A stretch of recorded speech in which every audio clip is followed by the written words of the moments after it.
हाँ दोस्तों, स्वागत है आप सबका हमारे यूट्यूब चैनल किशन ऑनर पर।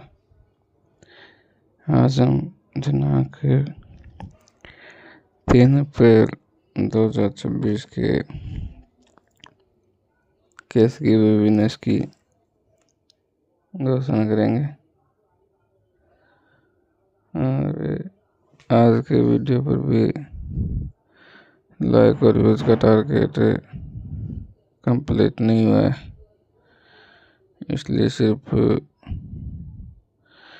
विनर्स का अनाउंसमेंट किया जाएगा। विनर्स को कोई भी इनाम नहीं दिया जाएगा। तो देख लेते हैं आज के विनर्स कौन बनेंगे।